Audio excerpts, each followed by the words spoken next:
Dallas Cowboys head coach Mike McCarthy acknowledged earlier this summer that working through a so-called lame duck year while in the final season of a contract is a challenge. McCarthy once again didn't dance around the issue during a recent conversation with NFL insider Albert Breer of Sports Illustrated, commenting on dealing with contract situations affecting both himself and the team's players. "All of us have contracts, and it happens," McCarthy explained. "I just learned this at a young point in my head coaching career, with the Green Bay Packers from 2006 through much of the 2018 season. If you put any more energy into it, then you're probably wasting time thinking about things that you can't control. Because you can't control it. I've never really gone sideways with it. What I found is the individuals that are going through contract situations, you're almost apologetic about it. You're in this position for a reason. It's between the employer and the employee." Cowboys owner and general manager Jerry Jones took care of wide receiver CeeDee Lamb by signing Lamb to a 4-year, $136 million deal last month. However, Cowboys quarterback Dak Prescott remains in the final year of his contract and seemed to take a shot at Jones ahead of the Labor Day holiday weekend. Some experts are convinced Jones will lock Prescott down either before or during the upcoming regular season, but there's no sign the outspoken owner will hand McCarthy an extension as the Cowboys continue to be linked in stories with former New England Patriots head coach Bill Belichick. As of late Monday morning, DraftKings Sportsbook listed the Cowboys fourth among the betting favorites at plus 700 odds to represent the NFC in Super Bowl 59. "It's part of our everyday business," McCarthy added while speaking with Breer. "Going through it 17, 18 years ago, you learn that it's really part of the ride here. The reality of it is you have to be clear what's going on with the other players." Cowboys players will look to ignore outside noise regarding the organization's future as they prepare to open the 2024 season at the Cleveland Browns this coming Sunday. With that said, McCarthy could start to feel the heat as soon as next week if Dallas begins the campaign at 0-1. Cooper Rush is the Cowboys' backup QB, Trey Lance is number 3. Trey Lance is starting his second season with the Cowboys in the same spot on the depth chart he occupied all of last year. Lance was the number 3 quarterback in Dallas after arriving in a late August trade with the 49ers, and he did not play a snap during the season. Lance went through a full offseason, training camp, and preseason with the team this year, but he didn't move up the ladder. Lance was 73 of 113 for 662 yards with 2 touchdowns and 5 interceptions, while running 24 times for 168 yards and 2 touchdowns in the preseason. That performance earned him some compliments from Cowboys head coach Mike McCarthy on Monday, but McCarthy confirmed that Cooper Rush remains the backup quarterback to Dak Prescott heading into the team's Week 1 game against the Browns. Rush was with the Cowboys from 2017 to 2019 and returned after a brief stint with the Giants. He appeared in 7 games last season and made 6 starts over the 2021 and 2022 seasons.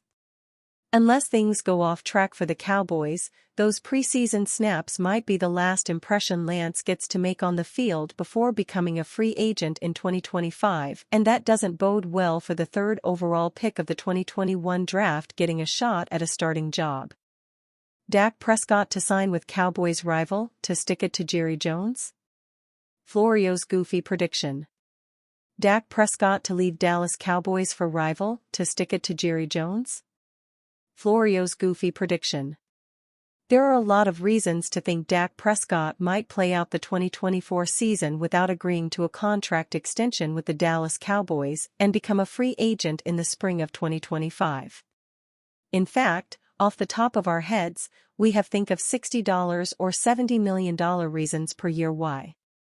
What we have never considered before now is that the Cowboys quarterback would make a very specific move out of some spiteful hate of team owner Jerry Jones.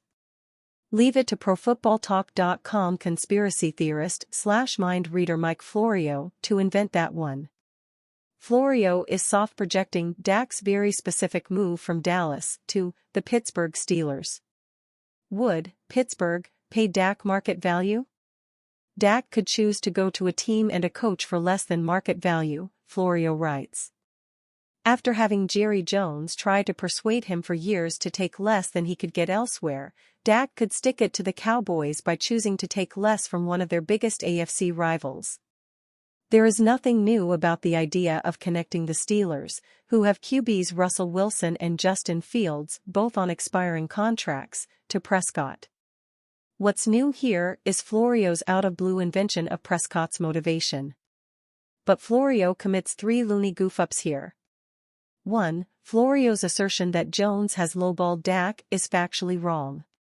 His last/present contract, signed in March 2021, gave him $160 million over 4 years. That $40 million APY was second only to Patrick Mahomes, was $5 million more than Russell Wilson and $7 million more than Aaron Rodgers, and included an NFL record $68 million signing bonus. No lowball there. And now? Florio has no idea what Dallas has on the table as an offer to Prescott.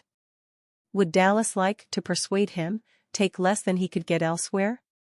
Well, considering that we have a source projecting that Dak might get $70 million APY if he waits until next year? Yes. No kidding, Sherlock. Dallas would like to pay him less than that, while quite possibly paying him $56 million APY, which would make Dak, again, the richest guy in the history of the sport. No lowball there either. 2. Florio's assertion that Dak will want to sign with a team so he can stick it to Jerry is a juvenile one. If Prescott does hit the market, he will be looking for a chance to cash in and a chance to win. He's no fool, and being fueled by pettiness is for fools. 3. Sign with one of Dallas' biggest rivals? You mean the Giants? The Eagles? The Commanders? The 49ers? The Packers? Sign with a rival that might need a QB? You mean the Falcons, the Saints, the Raiders, the Seahawks, and the Steelers? Cowboys owner and general manager Jerry Jones said on Wednesday that since Dak is here there is no more to do to ensure that the team is ready to go by the time it takes the field against Cleveland on September 8. For any hope about getting a deal done before that date, there doesn't seem to be urgency on either side. Not really sure, Prescott said on if he will be the next to sign a big deal with Dallas. Not my focus anymore, to be honest. I can't say it was ever my focus. It's about getting this team better. That's up to Agent Todd France and those guys. I'm not going to be a part of them once the season starts. They've been going heavily through Todd and Stephen Jones, both. It's all part of it. Sure. Some of them might be bidders if Prescott is available to go into business with them. And given his track record, which is very much in play as he debates with Dallas about staying here, Dak will be all about business, leaving childish notions to media members who seem to know nothing about him.